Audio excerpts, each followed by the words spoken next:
পিলারে আর লাগা আগুন নিয়ন্ত্রণে এসেছে। দুর্ঘটনাস্থলে আছেন সহকর্মী সাজিদ আরাফাত, বিস্তারিত জানবো তার কাছ থেকে। সাজিদ, কিভাবে এই আগুনের সূত্রপাত কিছু জানা গেল কিনা? যেহেতু বাণিজ্যিক এলাকা, আশেপাশে অনেক ভবন রয়েছে, সেখানে বৈদ্যুতিক তার রয়েছে, টেলিফোনের সংযোগ রয়েছে, যেগুলো ক্ষতিগ্রস্ত হয়েছে আগুনে মেরামত করতে কত সময় লাগতে পারে, কি বলছেন সংশ্লিষ্টরা?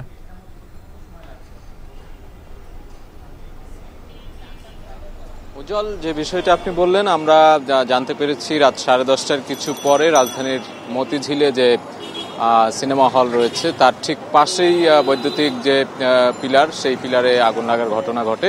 মধুমিতা সিনেমা হলের পাশে ঠিক কিছুক্ষণ আগেই কিন্তু যে আগুন লাগার ঘটনা ঘটেছে সেটি এই মুহূর্তে আসলে নিভিয়ে ফেলা হয়েছে। অর্থাৎ ফায়ার সার্ভিসের পক্ষ থেকে কিন্তু দুটি ইউনিট এসেছিল এবং বিদ্যুৎ বিভাগের কর্মীরা এখানে কাজ করছে এই মুহূর্তে। এই আগুন লাগার ঘটনার পরপরই কিন্তু এখানকার যে মূল যে এই রাস্তার পাশের যে ভবনগুলো, সেই ভবনগুলোর যে বৈদ্যুতিক যে সংযোগ, সেই সংযোগ কিন্তু বিচ্ছিন্ন করে দেওয়া হয়েছে। এই মুহূর্তে আমরা দেখতে পাচ্ছি এখানে বিদ্যুৎ বিভাগের বেশ কিছু লোক এখানে কাজ করছে।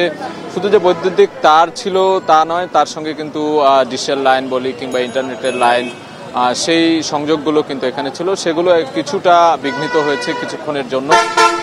আগুন যদিও নিভে গিয়েছে, এরপরেই কিন্তু যে সংযোগগুলো বিচ্ছিন্ন করার পর এখানে তারগুলো ঠিক করা হচ্ছে, যেগুলো পুড়ে যাওয়া তার কিংবা শর্ট সার্কিটে যে ক্ষতিগ্রস্ত হয়েছে সেই তারগুলো তারা এই মুহূর্তে আসলে মেরামত করছেন। কিছুক্ষণ আগেও আমরা দেখেছি এই জায়গাটিতে যেখানে আগুনের ঘটনা ঘটেছে পিলারের পাশে কিন্তু একটি পেট্রোল পাম্পও রয়েছে। সেই পেট্রোল পাম্পে সৌভাগ্যক্রমে কিন্তু তেমন কোনো ক্ষতি হয়নি, অথবা বড় কোনো ধরনের দুর্ঘটনা হলে হয়তো হতেও পারত, সেই বিষয়টি কিন্তু ঘটেনি।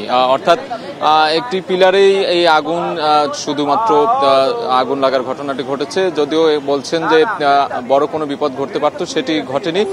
সৌভাগ্যক্রমে যতটুকু ক্ষতি এখানে হয়েছে তারগুলোর, সেগুলো কিন্তু তারা এই মুহূর্তে মেরামত করার চেষ্টা করছেন এবং যে জায়গাটুকুতে আগুনের এই ঘটনা ঘটেছে তার সঙ্গে যে সংযোগ ছিল, যে ভবনগুলোর যে বিদ্যুৎ সংযোগ, সেগুলো বিচ্ছিন্ন, এই মুহূর্তে অন্ধকার রয়েছে আমরা দেখতে পেয়েছি এখানে। তবে কিছুক্ষণ পরেই তারা বলছেন যে আর কিছুক্ষণ কাজ করলে হয়তো বা এই যে সংযোগগুলো বিচ্ছিন্ন হচ্ছে সেগুলো ঠিক করা তাদের পক্ষে সম্ভব হবে এই মুহূর্তে। ফায়ার সার্ভিসের পক্ষ থেকে আমরা তেমন কারো বক্তব্য যদিও পাইনি। খুব ছোট আগুনের ঘটনা তারা বলছেন এবং সেটি খুব সহজেই তারা নিভিয়ে এখান থেকে চলে গিয়েছেন। তো এই মুহূর্তে আসলে মতিঝিল এলাকা, আপনি বলছিলেন বাণিজ্যিক ভবন, রাতের বেলা যদিও কার্যক্রম খুব একটা থাকে না, কম থাকে, তারপরেও যে ভবনগুলোতে সংযোগ বিচ্ছিন্ন করা হয়েছে সেগুলো সংযোগ দেওয়ার কাজ চলছে বলে বিদ্যুৎ বিভাগের এখানে যারা কর্মী রয়েছেন, কর্মচারী, তারা আমাদেরকে সেটি নিশ্চিত করেছেন।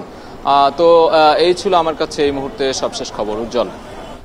সহকর্মী সাজিদ আরাফাত যুক্ত ছিলেন মতিঝিল থেকে। দিবারাত্রির বাজারের সময় হলো আরও একটি বিরতির, ফিরছে একটু পর।